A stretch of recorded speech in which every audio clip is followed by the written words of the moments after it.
put your name on It's it? okay. I just resolved not to play. Seriously. Let me say that. Let people do their I want you to know that. I love you. This is the whole broker post license course given to us. 30 hours. Go. Look at some of this. You're right up there, Larry. Learning examples. Why develop leadership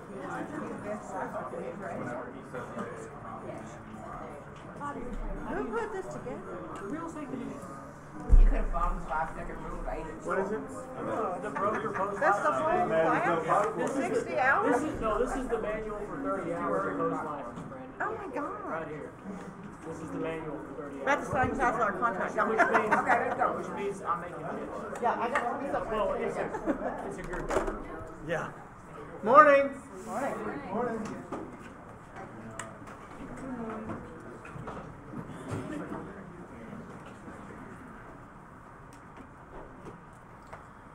I pledge allegiance to the flag of the United States of America and to the republic for which it stands, one nation, under God, indivisible, with liberty and justice for all.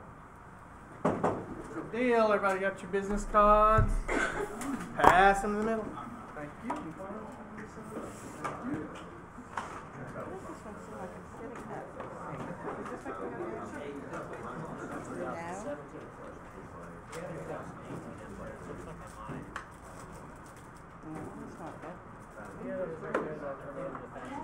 Did we get it? No, that's fine.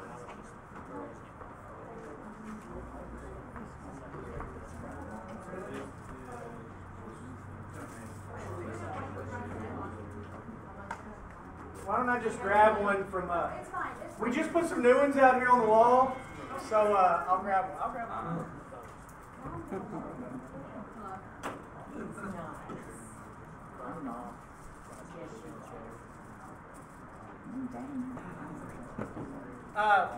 If you didn't sign in, please do so on your way out. Numbers. We are now, I'm going to go ahead and go to this slide. 837 is the highest number of sales by average that we've seen since we've been keeping these numbers, which is about 7 years. And so that means it's the highest that it's ever been. So 837. The last couple weeks it was 830, 832, 834. We're up to 837. And I don't know what the reasoning is, but our pendings in this office have gone way down. And I don't understand why, because the market is going up as far as average sales. Now this is a 12-month number here, and the numbers that I'm talking about, but I mean these numbers wouldn't be going up if the pendings weren't going up each month anyway. So just something we're going to talk about here in a little while too. 98% listed sales price ratio.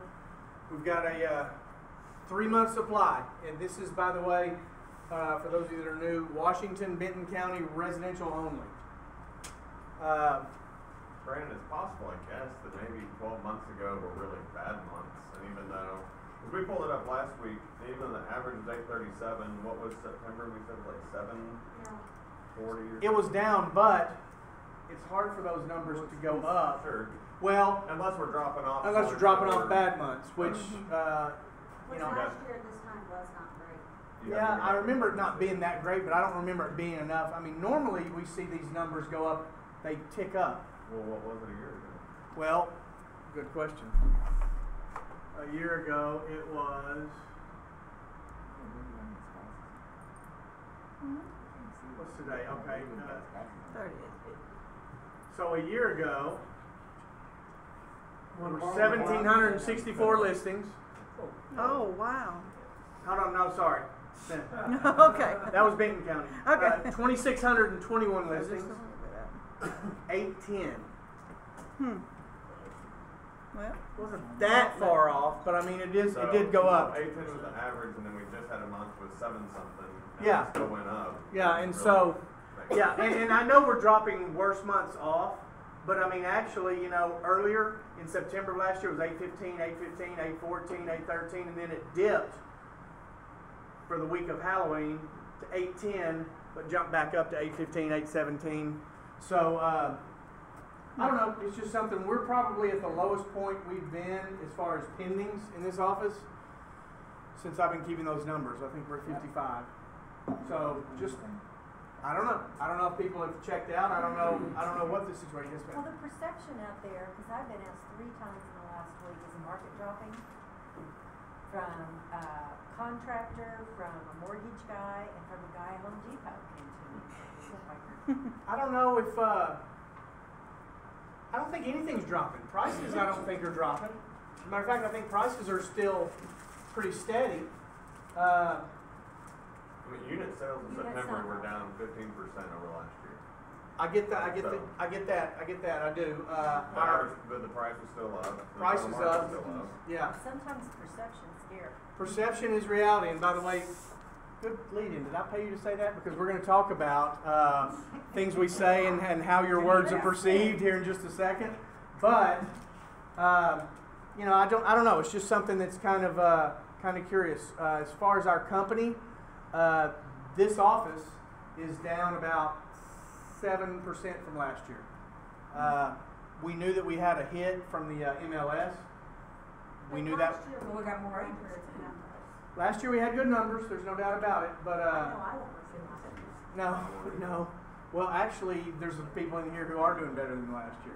Yeah, I know. But I guess that's just something, and we're going to talk about it when the numbers come up. But it's just something that's a little concerning. Whereas when the average goes up a little bit and ours goes down, but I know we did drop off a less than stellar September, or October from last year, coming into this year. But we'll see how it goes the rest of the year. Normally, from this point until about the end of November, we're actually pretty steady. So we'll see if that holds up. We're looking at Benton County, 3.5 month supply, 98%. Washington County, 3 month supply, 98%. All these numbers are really good. All these numbers really reflect, to me, Northwest Arkansas and how it's growing. There's still, they say, 34 people a day moving into the area.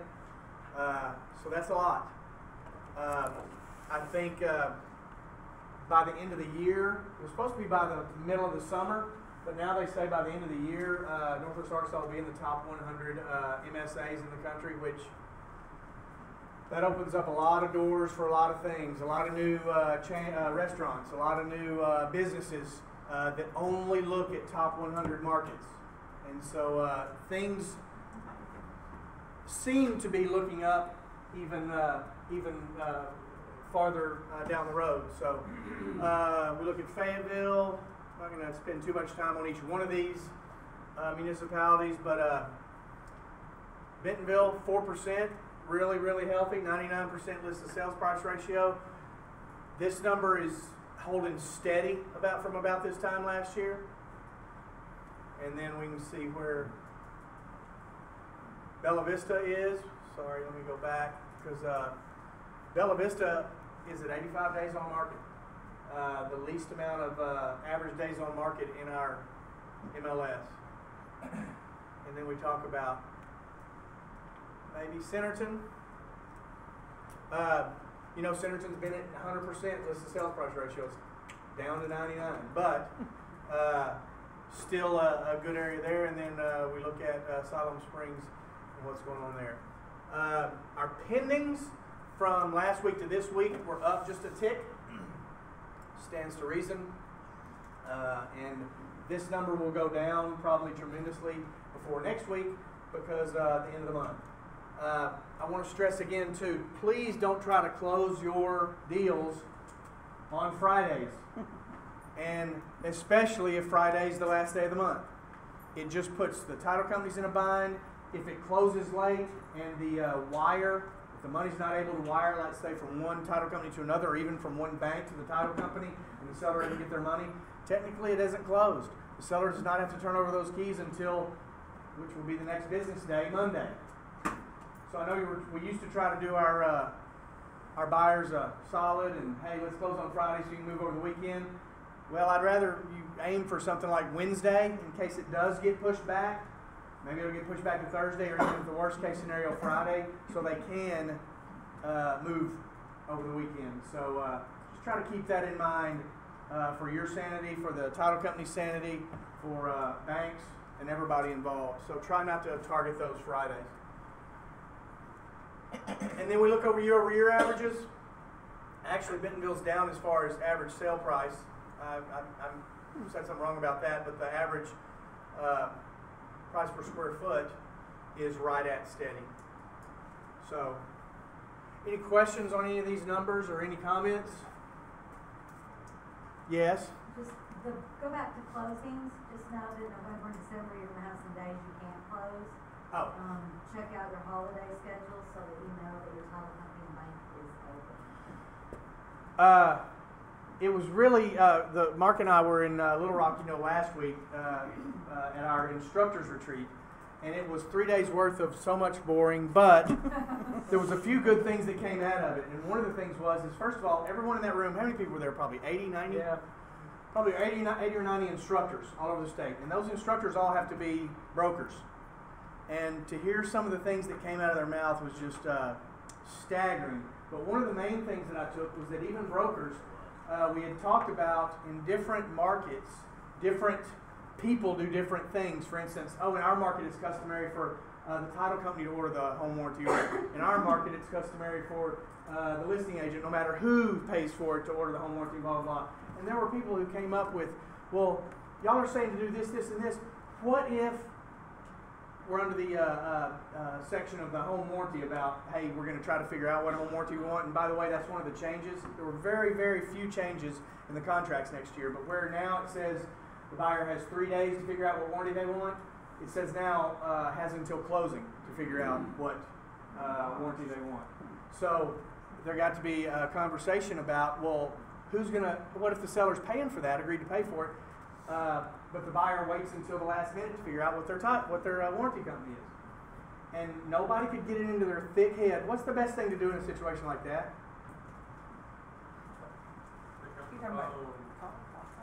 We said, I don't know how many times it was said, call the other agent. Well, okay, I get it, but what if the agent doesn't know? Well, it's the agent's responsibility to figure out from their client who they want. Well, I've texted them before, they won't text me back. Well, pick up the phone and call them. Well, sometimes they don't answer emails. Well, okay, pick up the phone and call them. Well, in our market, it's customary for title company. How's title company supposed to know who they choose? Pick up the phone and call them. If y'all aren't talking to these other agents you're in conversation or in contracts with on a regular basis, you're messing up. Don't be afraid. Don't use texting as a way to avoid the other person. I guess that's just the main thing I'm saying. It just really baffled me that other people don't want to talk to the people they're under contract with. It was just amazing to me. And they were all brokers. That means that they oversee other people. So, What's amazing to me is that they won't respond. That's well, what amazes me. that's the thing, but Whether to text, email, or. if we do everything that we can to try to get in touch with them and they don't respond, we've done everything that we can. But if we send a text and they don't respond, we can't cry about it. Because we've got to try to reach out to people. Maybe they didn't get that text, or maybe they just overlooked it. Same with email. Maybe the email got sent to spam. There's all kinds of things that can happen. But if you call, leave a message. If they don't call you back, that's a whole other situation. Remember that the next time you get an offer from them. Yeah. Because they're going to be hard to deal with. Sometimes they're in the middle of a hair coloring and it's difficult to answer. I understand. Hey, I let you call me back after your hair color was over with, so it was all good. Hey, they're getting their mani-pedis. I understand. But the situation that I'm talking about is don't be scared of the other agent. I meant the realtor's actually doing the hair coloring. Oh. That happens too. Yeah. Or they're cleaning it before. Or they can't answer the phone. Or they can't answer the phone while they're on their greeter job. Right. Yeah, so I get that too. If that's the case, come talk to me or call that broker. It is our job, by the way, it is our job, it is incumbent on us by the Real Estate Commission to see that the contract closes, whether we have to do just our job or our job and the other agent's job. Okay, and so just remember that we've got to make sure to see this thing through, and we can gripe about that person later. Just FYI, talking about closing dates too. I think sometimes we have a misconception that if we have the seller and we get a contract and that we need to check the closing date that the buyer's asked for. If it's on a Friday and the seller says, I'm good with the whole thing, you can counter that date in order to make sure the seller gets their money before the weekend as well.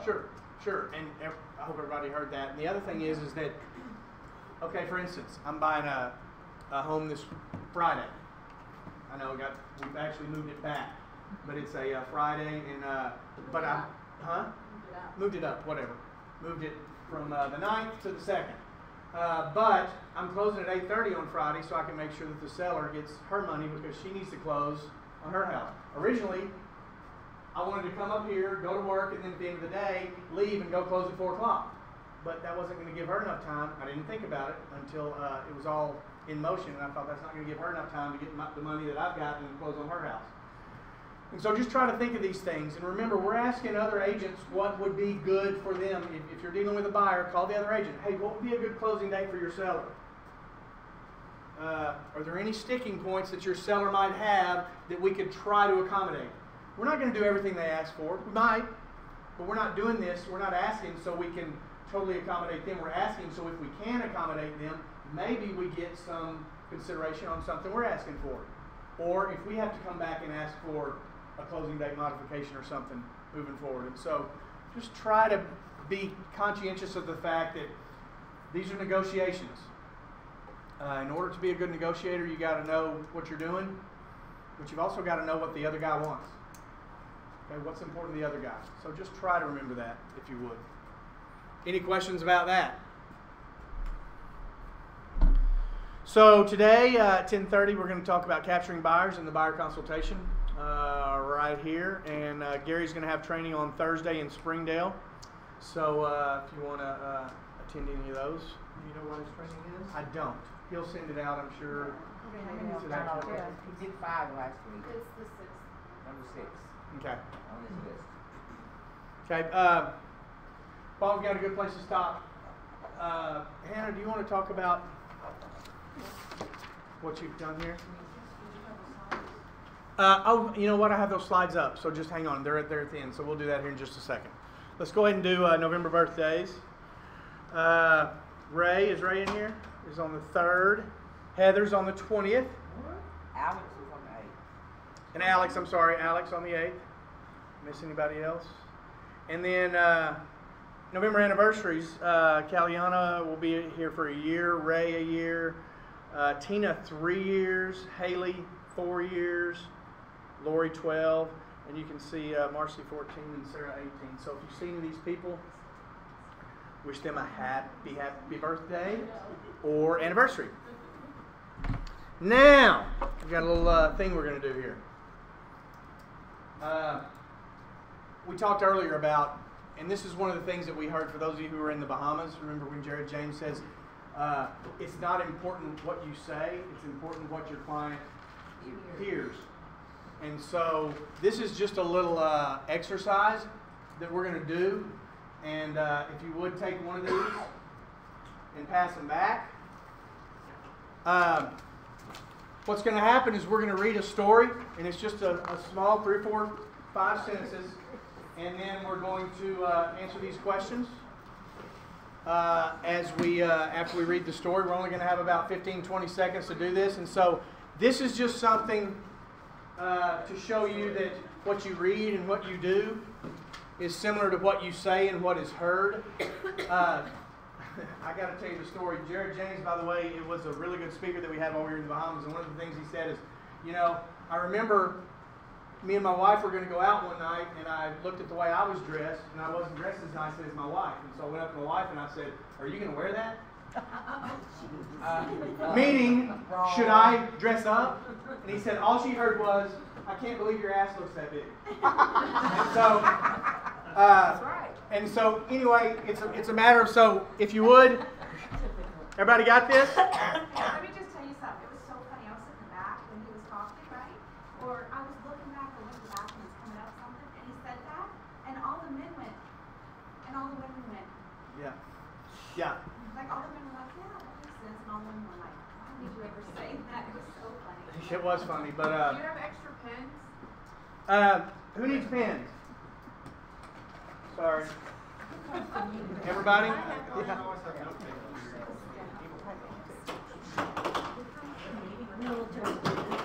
Pens, who needs pens?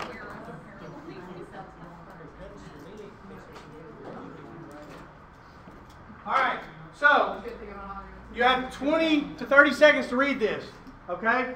Okay. So when dealing with clients, it doesn't matter what you say. All that matters is what your client heard. Not yet. I'm just telling you this. This is leading up to it. So you're going to have 20 seconds. Here you go.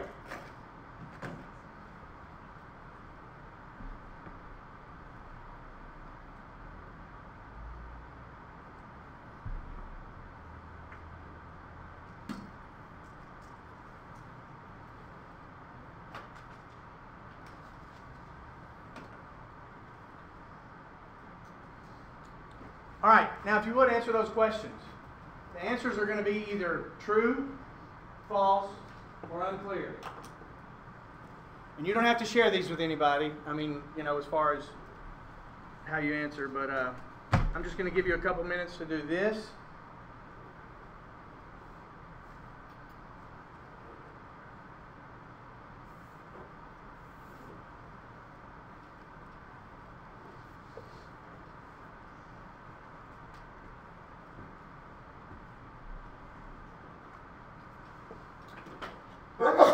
Bless you.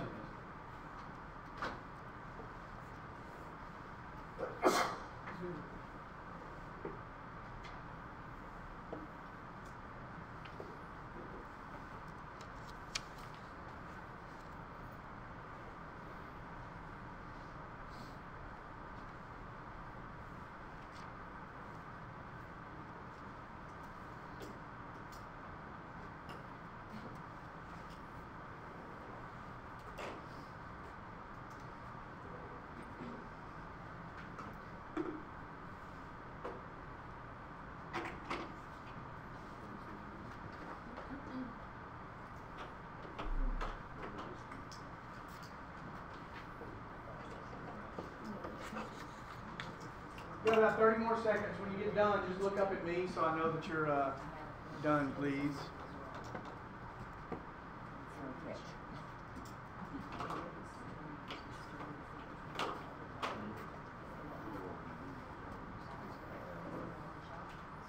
Anyone need more time? All right. So, let's answer these questions. A man appeared after the owner had turned off his store lights. Is this true, false? Who says it's true? Who says it's false? Who says it's unclear? You can't do this because you've already done it. It's actually unclear. The story says a businessman had just turned off the lights in the shop. It did not say he was the owner. Okay? See how this is going to go moving forward? Yeah. Most everything's unclear. No? Well, there are some. Okay. Second, the robber was a man. Who says this is true? Who says it's false? Who thinks it's unclear? Why? It says a robber. It doesn't say. It just says a man appeared and demanded money. It didn't say anything about a robber. He may be asking for a refund, right? Nah. Right? Yeah. Okay, but did you go? Okay. Number 3, the man did not demand money. Is this true? We don't know if it was a man. Who says it's false? It's actually false because it does say a man demanded money. Got one right. All right, number 4. The man who opened the cash register was the owner. Yeah, wait a minute. What? They said a man did not demand money. False, a man did demand money. Okay. Yeah. Yes. Amen. It said the man demanded money. The man who opened the cash register was the owner. Who says that's true?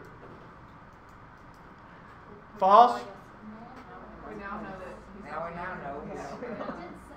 Who says it's unclear? Oh, it's definitely unclear. It's unclear because it just says the owner opened the cash register. How do you know it's not a woman?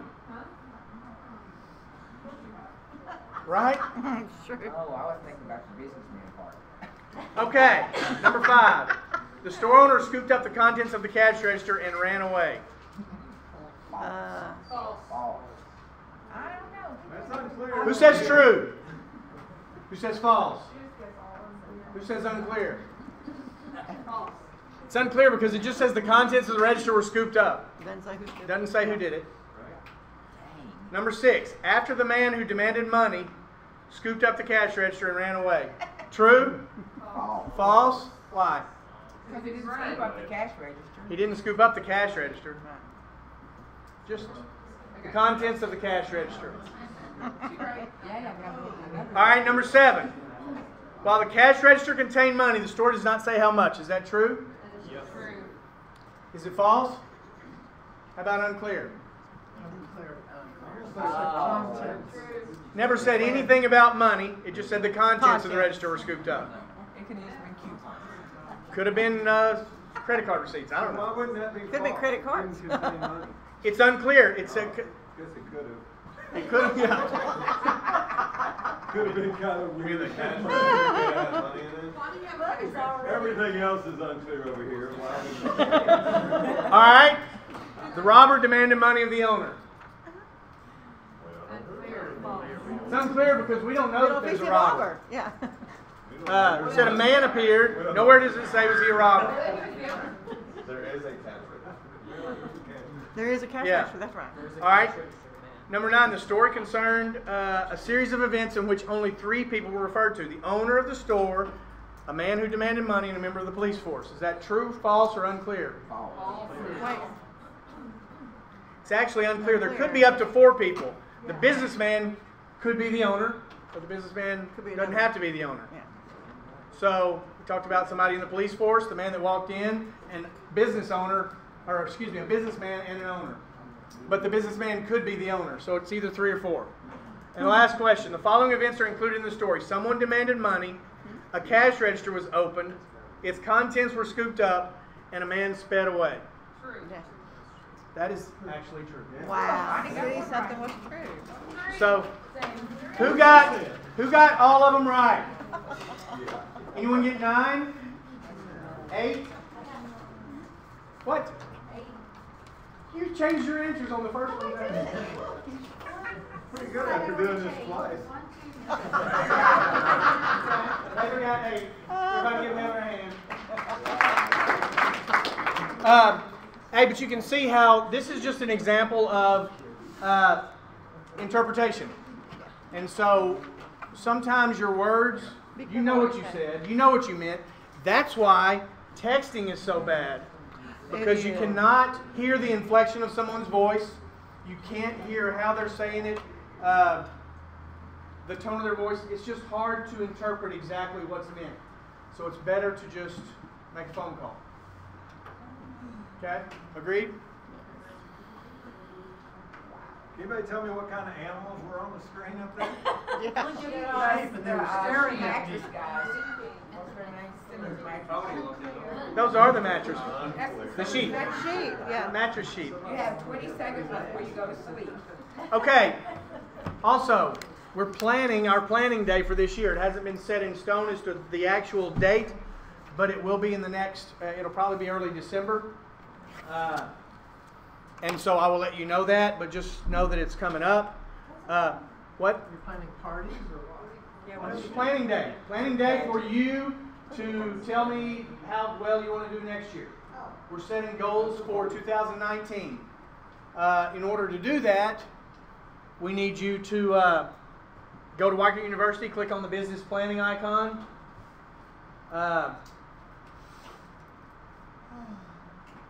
Complete the sources of income document. And this is all on this PowerPoint, obviously, so you can go back and look at this. But it's going to help you identify where your business comes from, help you know where your strengths and weaknesses are. If you're really good at expireds and not good at for sale by owners, then great, hit on expireds. If you're really good at cold calling, great, then cold call. Don't try to make your inadequacies adequate just because you want to be even. If you're good in one aspect, then target that aspect. If you're great at open houses because you make sure that you follow up, make sure that everybody gets a call from you, and you keep in touch with them until they get ready to buy, because we know that 70% of people buy within 6 months, then great. Concentrate on that.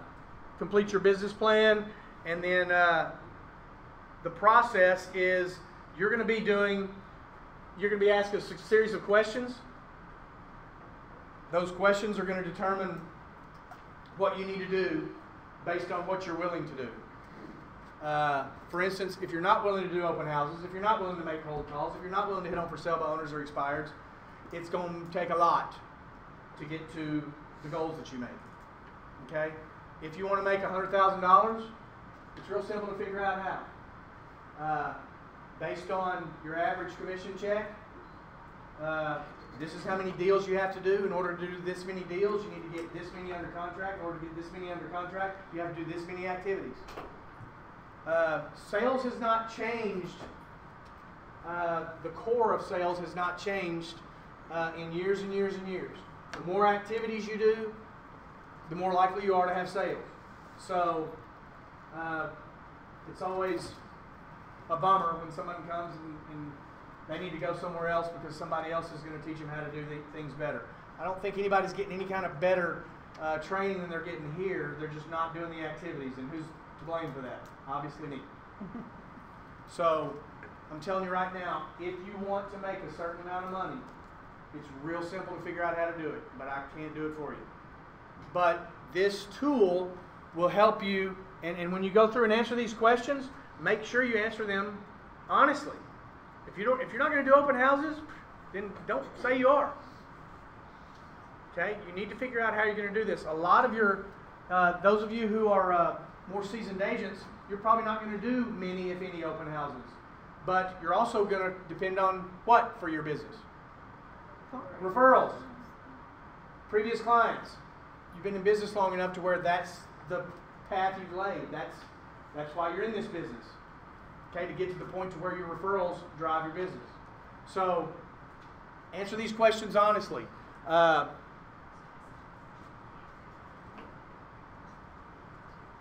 this is basically what the end is. If you want to make $56,000 and your average check is $3,500, then you're going to have to do 16 transactions. And all this stuff is going to let us know what we need to do to help you get there. Okay? There is, it'll also set up a calendar for you. It'll populate the activities that you have said you would do. You can move those around. It doesn't have to be set in stone, but the activities have to be done. If you get called out to show something, that doesn't mean, great, I don't have to do my cold calling now. That means you need to move it to another spot. Okay, these phones aren't going to call by themselves. So just remember that. And then basically we're going to have a formula for how to get you there and how to help you get there. Okay? Any questions on any of that? Okay. Yes? Is this formula and this, schedule, is that based upon the numbers and the experience here, or is that based upon Weichert National? It's based on national numbers. And national numbers tend to hold true. Actually, national numbers tend to be a little bit better here because there's more consumers here. But the numbers are usually the same. Like when we say 70% of people who visit open houses are going to buy within 6 months, that was an internal study done by Weichert. But when we say 66% of the people who get in real estate are not going to be in real estate after year one, that's an our statistic that do nationally. Some things are going to be better, some things are not going to be as good. As far as sales, we tend to have better sales here than nationally. Yes? But Jim, like I'm not kidding, Jim Weichert, our owner, looks at open houses every week. Like every Monday. And they are very numbers driven and look at things. I guarantee when they're putting out the numbers, they're taking out the highs and lows, and they're giving us a good number. I mean, I really believe that. I don't think they're just like just put some numbers out. No, they're not. Highs and lows and taking out, extreme cases. But some of it in the business plan is also like if you're gonna cold call, how many calls you need to make, have a conversation, how many conversations you wanna have a, meet with a prospect. You know, national numbers say you have to make 100 calls to get in contact with 20 people, Yeah. to make 5 appointments and get 1 face-to-face or something like that. I mean, I can't remember off the top of my head, but, and so, But our percentages Something. here are a little bit more sticky. yeah, exactly. Yeah, we don't tend to do And I'll just give you an example. One of the things, and I may have told some of you, and I know some of you know this, but on Mondays, Bill Scavone, who's president of Weichert, that's the day that he invites people to visit that might want to buy a franchise. And this was years ago, actually, before even Bill was president. But every Monday, they'd have this little cocktail deal, and people would come, and Jim Weichert would never show up. He would never come to these things. And so the president at the time went to his secretary and said, listen, I need him to start showing up. I need people to think that he's proud of his product. I need him to show up to these cocktail dinners so people will get to meet him and whatnot. And she says, well, when is it? And he said, Mondays at 4 o'clock. Every Monday at 4 o'clock. She says, you'll never see him. Well, why not? Well, because from 3 to 6, all he does is pour over open house numbers every Monday. Been doing it for 30 years. He's not going to change his schedule. You need to change your schedule. He does that. That's why we ask you to send your numbers in to me. Those numbers go to him. Now, he's very particular about his 180 offices or whatever he owns, but he uses our numbers too. Those numbers that you send in aren't for nothing. You know, we do send in, and he analyzes those. So, anyway, so this isn't just about. Well, it is about the money you're going to make, but it's about the activities. And so, be honest with yourself when you fill out this form about the activities that you're willing to do. Play with it a little bit. Show what you're willing to do, and if it doesn't hit your goal, then go back and tweak it. Okay? Any other questions or concerns? Another thing that Mark and I learned last week was, as I mentioned, the changes to the ARA forms that are upcoming. Normally, we have a class to tell everybody about those upcoming changes. The changes were so few that I'm just probably going to send out a memo to everybody. But we did get to talking about a few things, and one of the things I want to point out is, this is the expense calculator, and how you go through and figure out what all you're going to do, and how to enter expenses, and the expenses you're going to have, and whatnot. Remember, you're a small business, and so you've got to treat yourself as one. You got to know what your expenses are going to be, and you've got to plan for those. So, if you want to be a success, you've really got to go through and analyze these numbers. You will never see a successful company that doesn't A, have goals, but B, analyze their expenses and how they're doing it and stick to it. So, and here's a cash flow chart, and you can see kind of how every month changes based on the market. So there are some webinars that will help you with this. There's going to be one Thursday, and then another one on November 7th. And these times are central, by the way. So those are our times, and you can register for those by going to this link. Okay? Now, this is what I wanted to talk about. Your seller accepts an offer with a contingency that the buyers must sell their home before buying your seller's home. That's section 14B, little I. Yep. Everybody understand that? That means that there is an escape clause. Now, I'm not going to get into what that number should be, 48 hours, 72 hours, whatever. That's not necessarily what this is about. But at what point is the buyer obligated to get an inspection, apply for financing, and other items mentioned in this paragraph? Does it start right away? Meaning, if I was to give an offer to Marcus right now, We go ahead and start the 10 days. when does the 10 days begin, for instance, for an inspection? The day after it is fully accepted. Okay, she says the day after it's fully accepted. First business day. Anyone else? Are we on contingency still? I'm sorry. We're on contingency, section 14B, little I. And this is on a resale property. After the contingency is removed. Anyone else have an idea? What does the contract say? Well, new construction says different than resale, because new construction is specific. Well, we're on resale. Okay, all right. If not addressed at the time of the offer, the buyer may not be obligated to apply for financing nor get an inspection done until the contingency is removed, which could be at the closing. Yeah. What do people think is the time that the contingency is removed? When they get their house under contract. Yeah. Is that removing the contingency? No. The contract, and I'll come back to this, blatantly states, and I'll read it to you, all time constraints in this real estate contract referred to in paragraph 6, which is the application for financing, 16B, which is the inspections, 17, 18, 19B, 20B, and 21, that's dealing with third-party inspections and getting insurance and things of that nature, refer to the time the buyer removes the contingency. Okay? If it is when they remove the contingency, when is the contingency removed from section B? Little I. When that house closes, not the house they're buying, when the house they're selling closes. Because why? They need the proceeds of that sale to purchase the new one. Everybody understand that? So, when do they have to apply for financing? When do they have to get their inspections? If it's not addressed at the time of the offer, buyer may not be obligated to apply for financing and until the contingency is removed, which could be a closing. Sorry, we already talked about that. Come on. Another, this one. Another troubling trend is buyer's agents thinking they need to remove the contingency when their buyers get their homes under contract. Has anyone ever had an agent say, okay, here, let me remove my contingency, their house is under contract? Yep.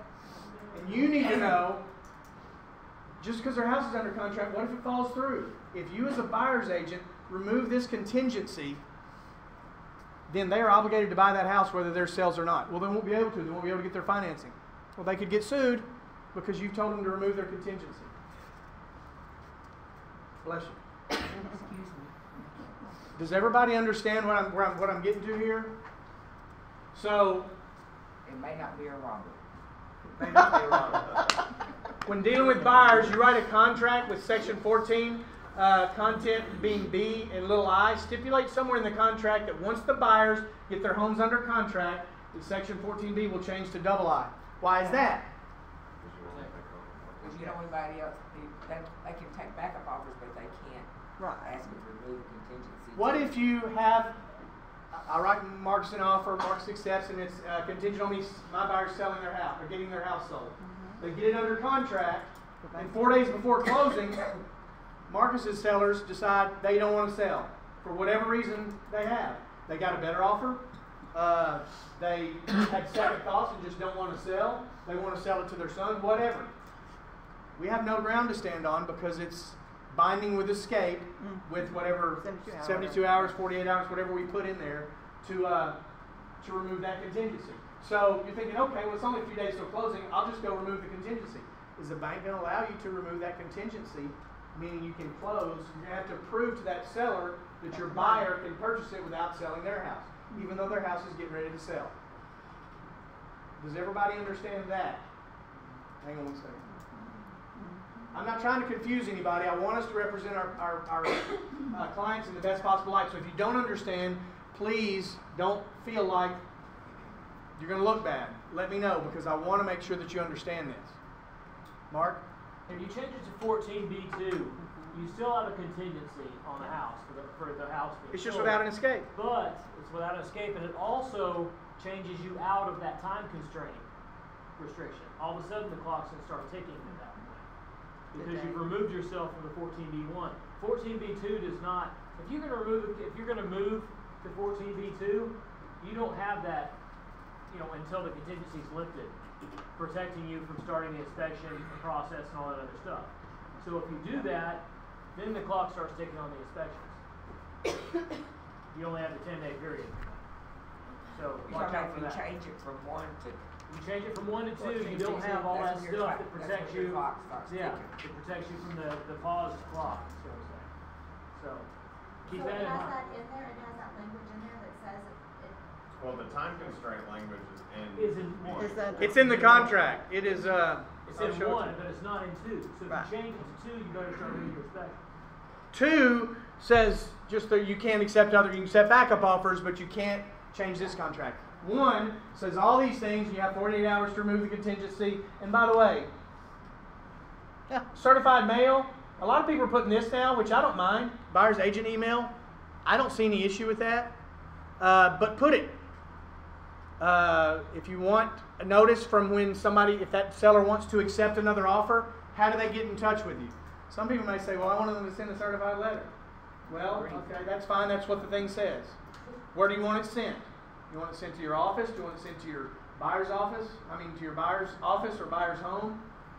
So make sure that you put that there. If you want it sent to your email so you can have time to work on it or whatever, then write that there. But then also don't forget to put how many days if the contingency is removed until closing. Usually 30. You were going to say something, Mark?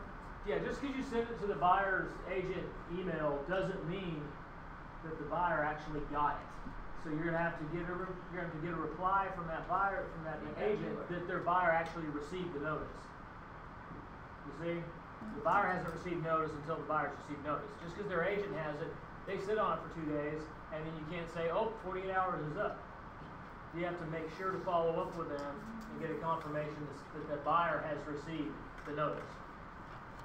It's always good to call Don't anyway. just fire it away and forget about it. It's got to come back if they've received it.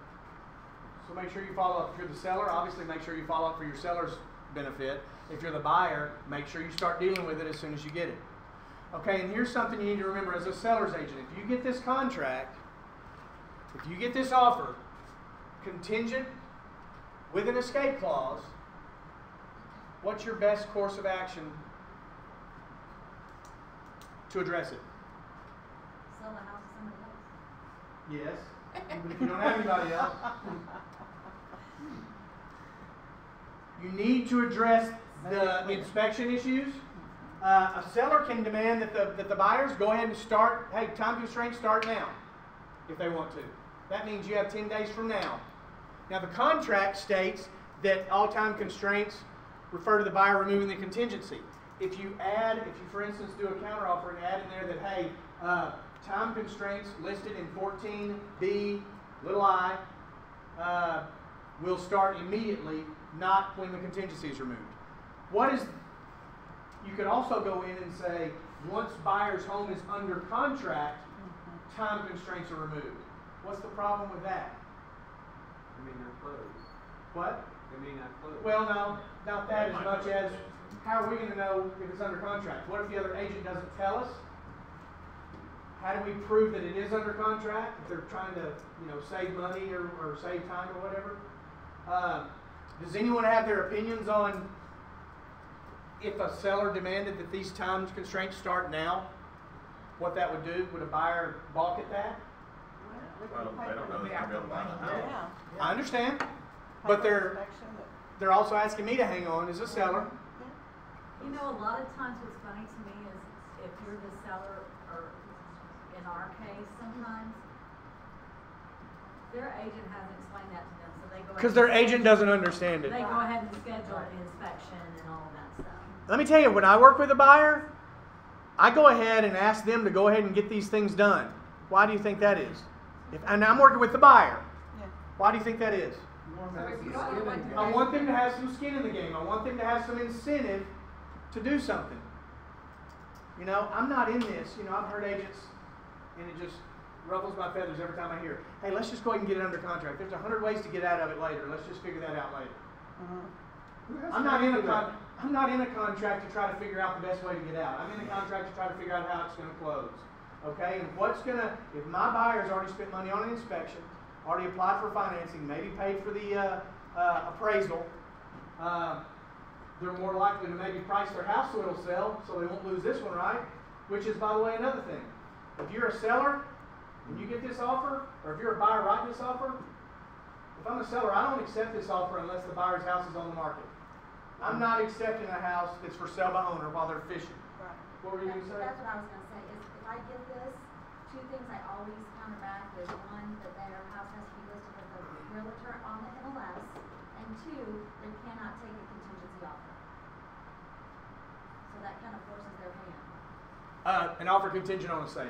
Correct. Yeah. Because I don't want that chain of Yeah. events happening. And listen, the seller can demand anything they want. Like I said, the seller can say, hey, start your clock now.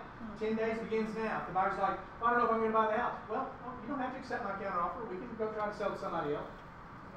Okay, the sellers, it's not, we don't always need to tiptoe around everybody. Okay, those times that we tiptoe are usually the ones that don't end up closing. Because we're trying to accommodate, and then at the very end, they don't give a crap. You're going to say something, John? Yeah. How do you deal with the fact that you've still got a closing date? You So may have if your contingency hasn't been met, and it's, just 2 weeks away from the closing date, let's say, how are you gonna get an inspection during that?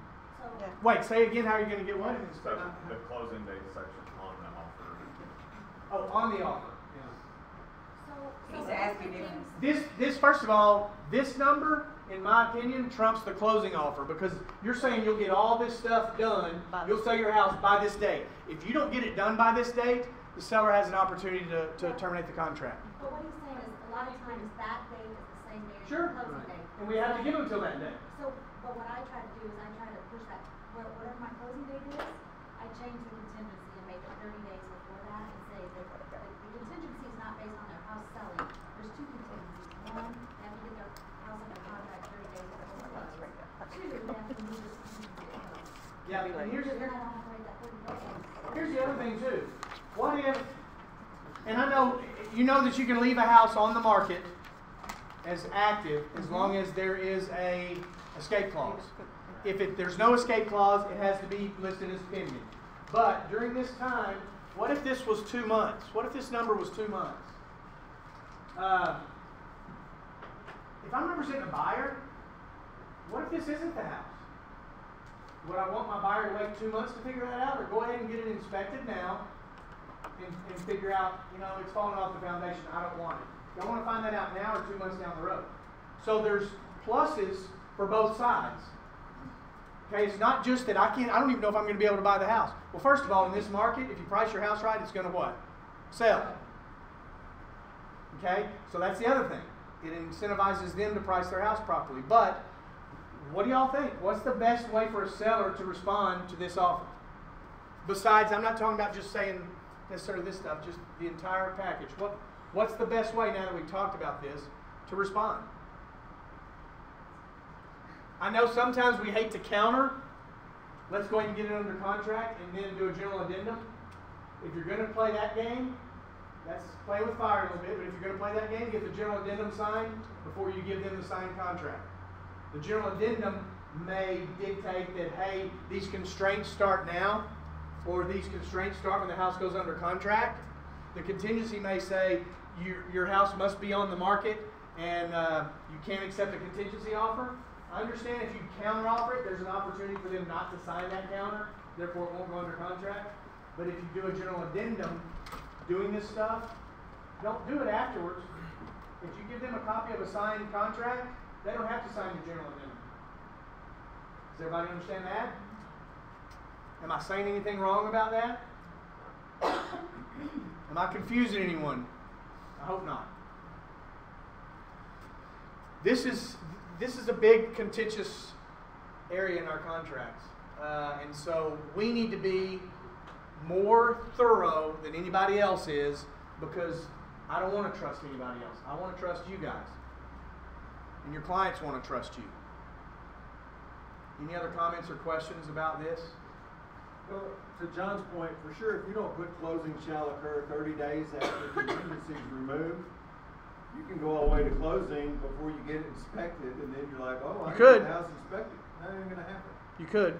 So if you got to dot all the I's and cross all the T's on this, or you get in a real bind. Could, for sure.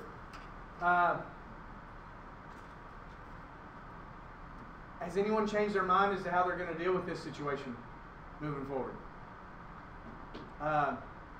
This is something that I'm just going to be honest, I've never really pushed that much.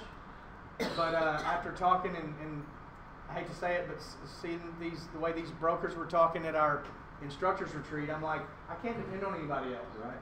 I have to depend on us. I'm gonna scoop up the contents of the cash register and speed away. Okay. Are you going to be a businessman or just a guy? Just a guy. Okay. You know, Mike Everett was talking about being a contract Nazi. That's what we have to be. We've been talking about that a lot lately in our team because there's all kinds of stuff in there that you just kind of explain it and don't pay attention to can bite you in the butt. Sure. The deadline, like the property disclosure and all that stuff. There's some things that we can't change. You know, as realtors, we're allowed to practice limited law. That's the way that it's worded. And just so you know, our contracts are the least litigated in the country. Our contracts are the best contracts in the country. If you've seen any other contracts, Missouri's suck. There's other states that are lawyer states where lawyers have to be included in every closing. It's because their contracts suck. We have been allowed to practice limited law. Those by filling in the blanks. We're not supposed to do a lot of crossing out and stuff. And we're not supposed to use a lot of herefore, there tos, and there else or whatever. You know, just make a sentence. Timelines for inspection and financial contingencies, or you can even spell them out. So, contingencies, or excuse me, timelines for 6, 16B, 17, 18, 19B, 20B, and 21 will begin once this contract is signed by all parties. Or once the buyer's house is under contract. However you want to word it. But I'm saying we need to make sure that we pay attention to this. And as a buyer's agent, we need to pay attention to it also. Now, as a buyer's, you might say, as a buyer's agent, I don't need to bring attention to it. Maybe my buyer wants to wait till closing. I beg to differ. I think as a buyer's agent, you need to explain to your buyer that this is how we need to do this, and here's why we're going to do it this way. Brandon, I had a situation, we could tell stories all day, but No. I had a situation last year where we had it under contract with Little I. We got another offer that we took as a backup, right? Then we presented it to them, the first people. They removed their contingency, go to remove. I know it's actually remove the contingency, take it all the way out. We get all the way to closing. The lender says, "Oh well, they can't actually buy it because they never did sell their house that they said they didn't have to sell anymore." So my people were all up in arms about why did we not check that out? Well, my answer was they had every right per the contract to remove their contingency. We didn't make a contention on removing the contingency as long as they could afford it, right? So they and I understand that, and you're right, 100%. But I can tell you, if it was my seller, I would say I need proof of funds, and if they say we can't give you proof of funds, then the seller does have an opportunity to back out because this was the original offer and they falsified it. Well, and in that case, there's an agent that I've done business with countless times. He says, "Oh yeah, I talked to the lender, everything's great." So I just trusted him, and there's nothing that says contractually that we have to review a new pre-approval letter that says that they don't have to sell a house. So that's a little loophole, and they just fraudulently removed their contingency. So might as well could have sued them. And you know, we see a lot of things here like must be satisfied with inspection and appraisal, and I talked about that while I was there too. While the spirit of this section was for property that you have to sell in order to buy, you can put other things here. I don't want us to do that. There's other places to do that. There's other sections to do that. As far as our company policy is, this is a section where you write things in that you need to sell in order to buy the piece of property you're going in for. Does everybody understand that? That doesn't mean that if somebody brings you one that's written the other way, that it's not correct. But in the spirit of this, once again, in the spirit of this contract, when you remove a contingency, you're basically telling someone, in my opinion, I can buy this house without selling mine. And if I'm representing the seller, I'm going to want proof of that.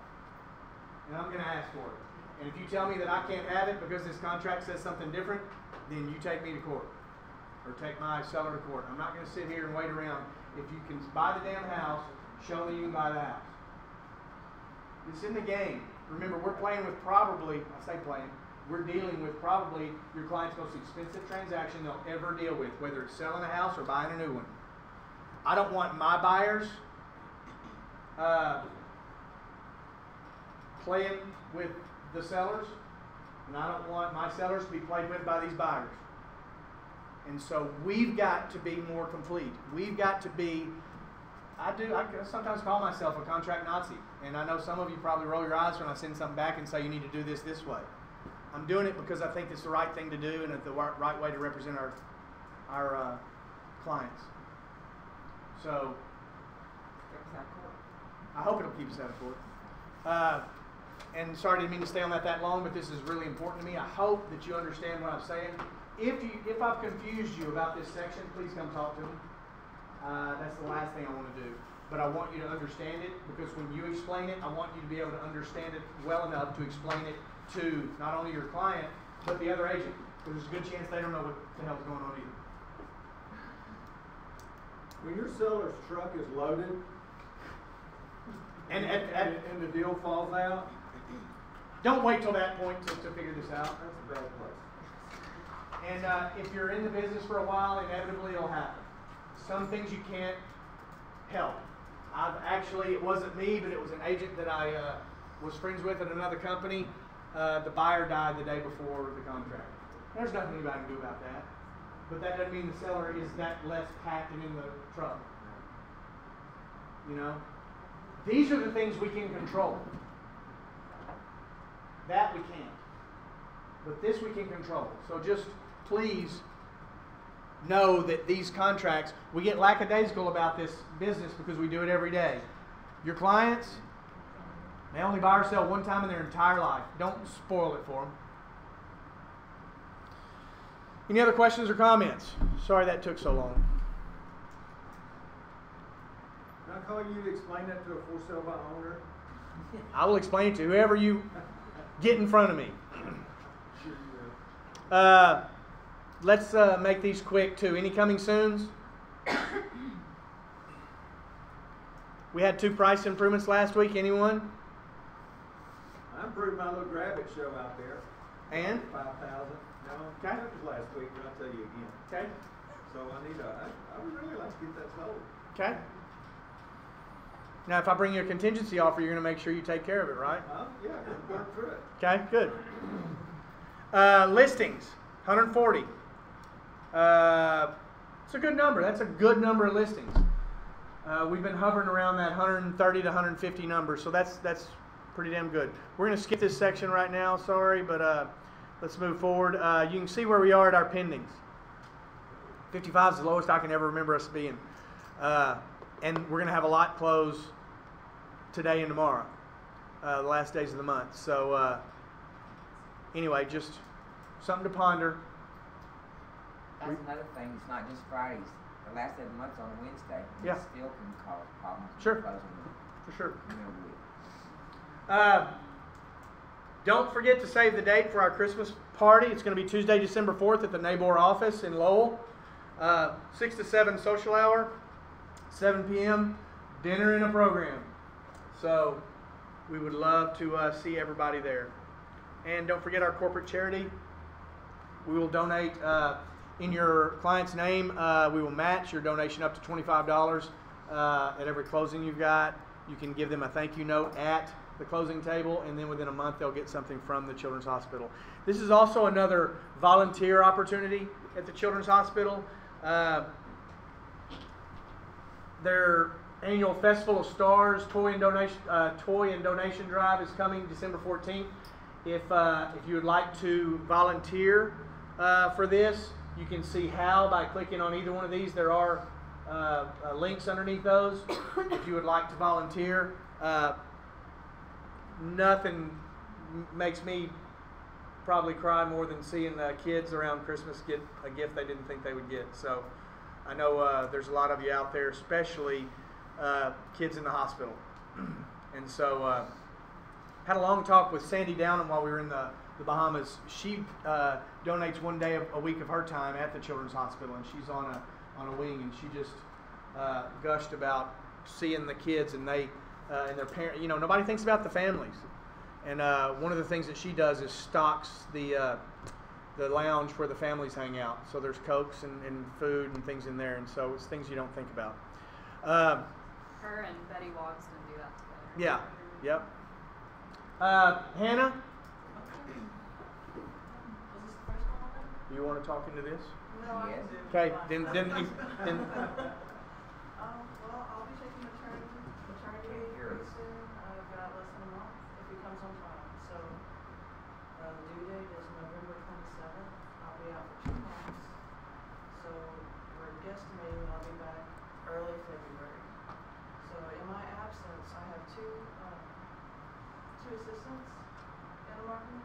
Sadie works out of Springdale. She does a lot with print orders, signage.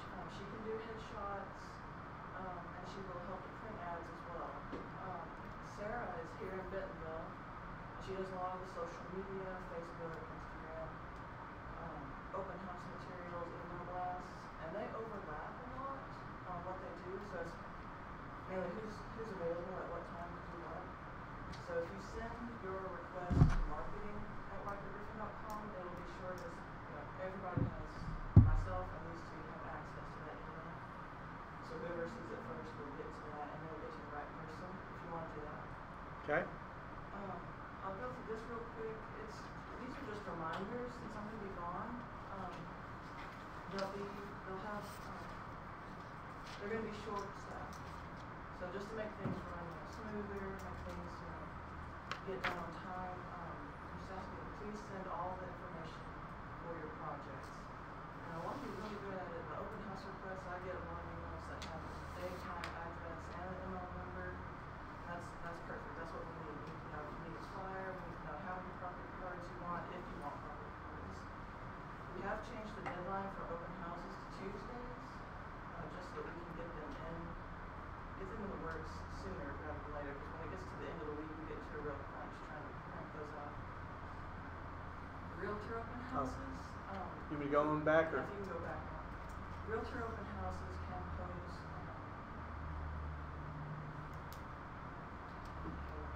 Trouble. Spit it out. Some trouble. Trouble. Yes.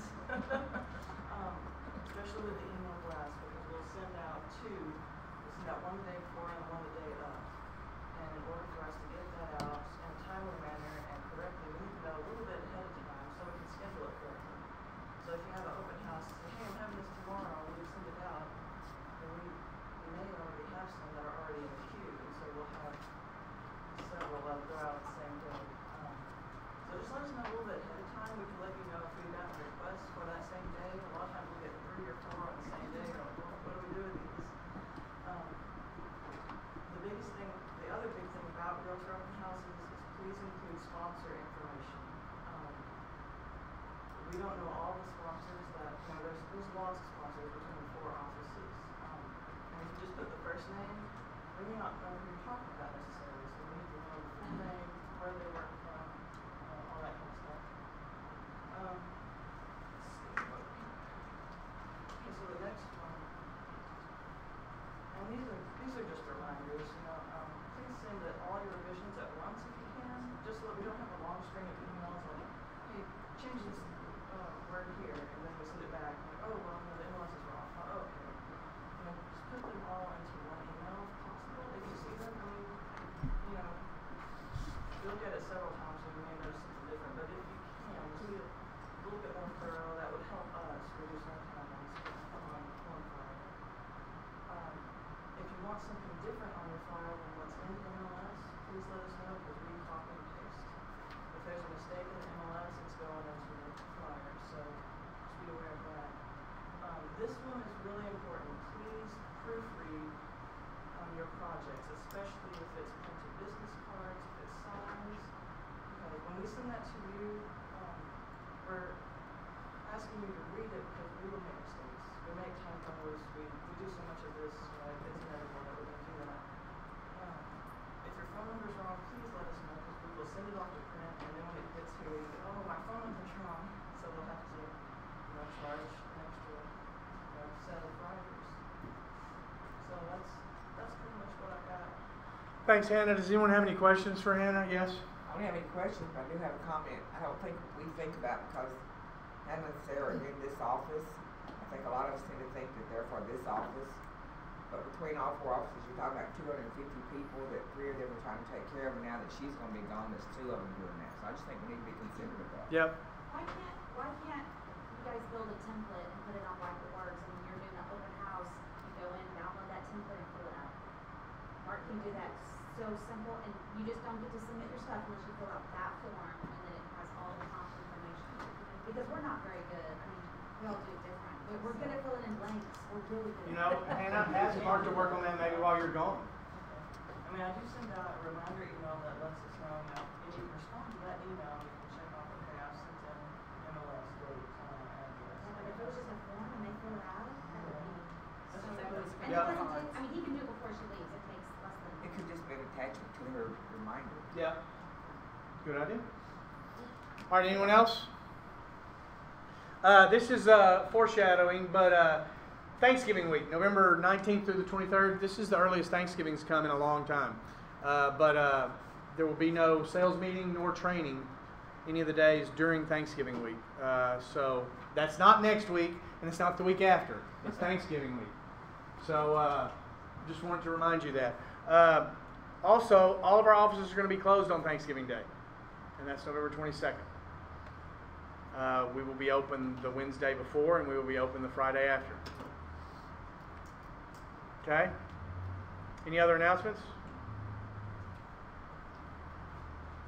Just to start planning ahead, too, Christmas and New Year's Day are both on a Tuesday this year. Obviously, those weeks we're not going to have sales meetings and training during those weeks. But just plan for that, because there's going to be a lot of long weekends. Like, I want to be off Saturday, Sunday, New Year's Eve, Christmas Eve, and Christmas. Or New Year's Eve and New Year's. And that's fine. I'm just saying prepare for that now. Just kind of get ready for it. Any buyer needs? I have one more. Yes, go ahead. Sarah, her last name is Ewings. She just got married last week, so it's now Sarah Barbosa. So if you see that name come through, you know who that's from. Okay. All right, anyone else? Buyer needs or anything? Got Mark? one yesterday, need an acre or two in Benton County. We're going to have a garden and some chickens, a decent house for $170 or less. Okay. Anyone else? Marcus, you're listing on C? Yeah, so I've got on Northwest C, this is by Park Springs Park. I mean, this is parcel of land. It's about it's about 3/4 of an acre. So this is next to the old Benningfield home site on C Street. Okay, for This is basically $3.99. historical. Okay. Mark, you're listing on Shinneman? Yeah, it's a 4-bedroom, 2-bath house. It's got potential lot next door can be bought as well. Has a nice little walk and overlook to Bella Vista Country Club Golf Course, and what's it, 179.9? There's been a lot of updates to it. Are those wood floors or laminate? Those are wood.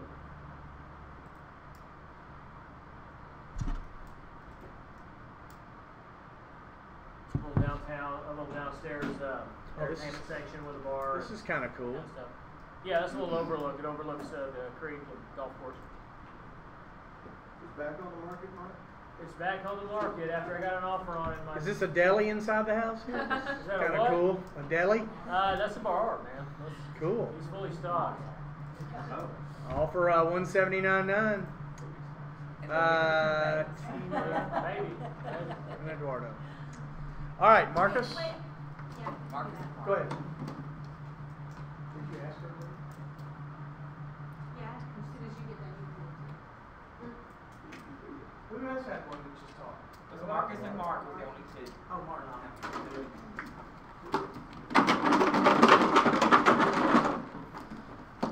All right, then I'll draw this if I need to leave, and then we can spin it in. Y'all can have a minute. Alex.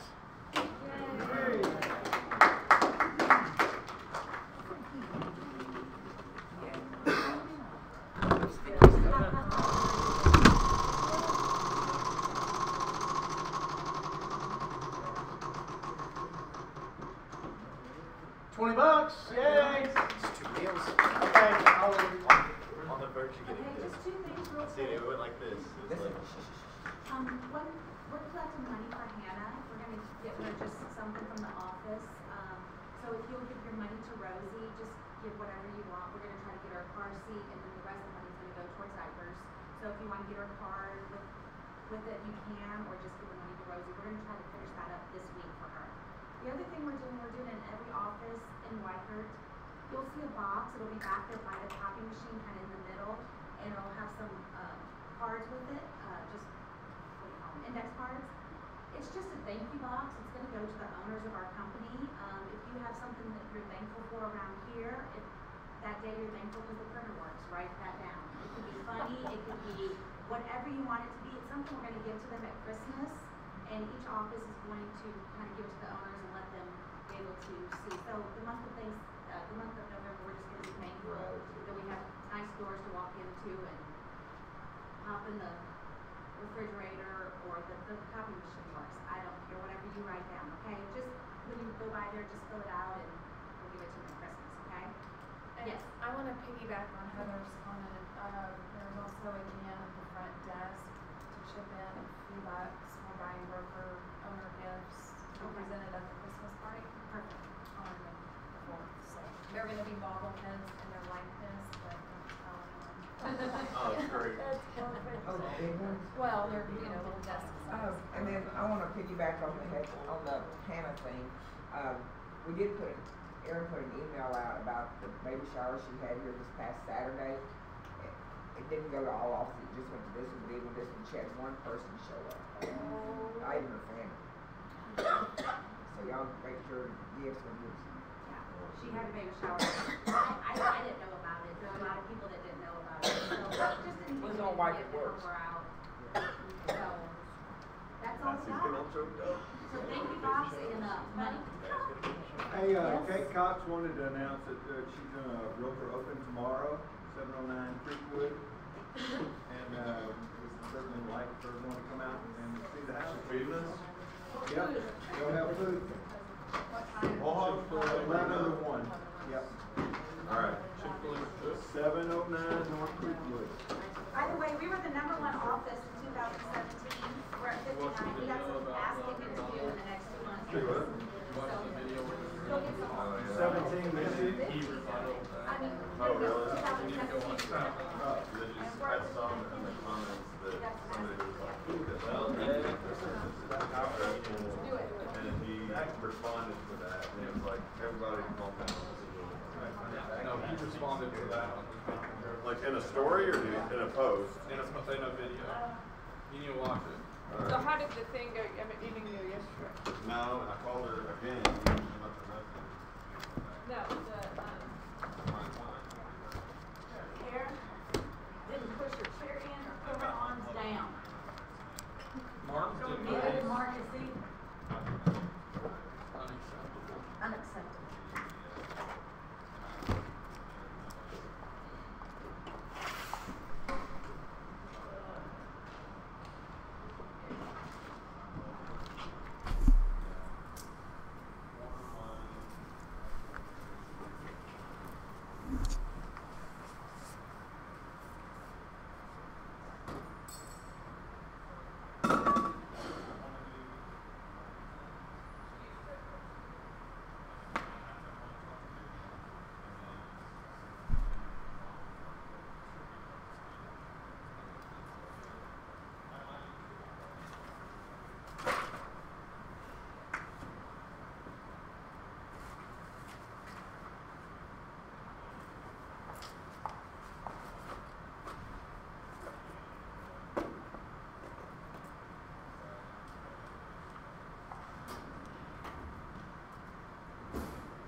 Freeze out there, man. Well, it's like 70 degrees outside this morning.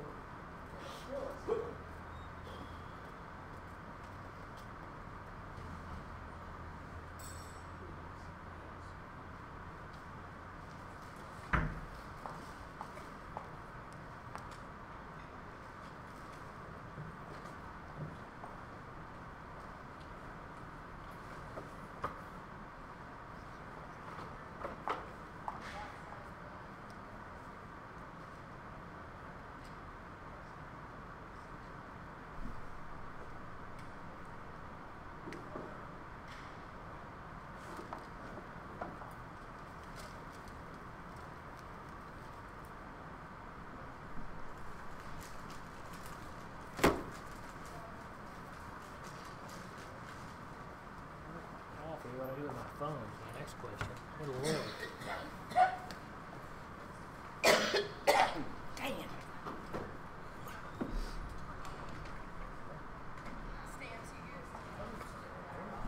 Call you? You want me to call you? That ain't going to do any good. It's on silent. You want to hear it vibrating? It might. Right with mine. Maybe I've stuck it inside one of these notebooks. I bet it's on your desk. You just probably brought No, it. it's right here in the middle of all my notebooks.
Yeah, I'm pretty good at that.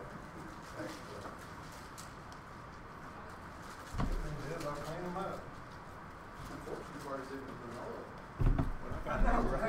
When I got home Sunday, I wrote you a big long text telling you everything that happened, and I guess I forgot to send it. When I got your text yesterday, it disappeared. So I apologize. No, that's okay. I just I had remember what happened, so I yeah, let her know. absolutely. I had a decent day. But four people had or three realtors, or three people had realtors, and one was a realtor. Okay. Cool. Help get most of it.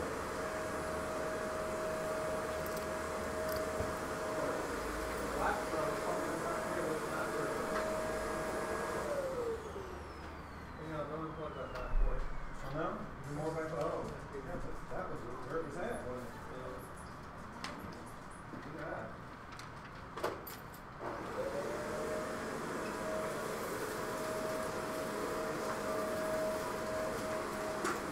Yeah, it's just overspray up there.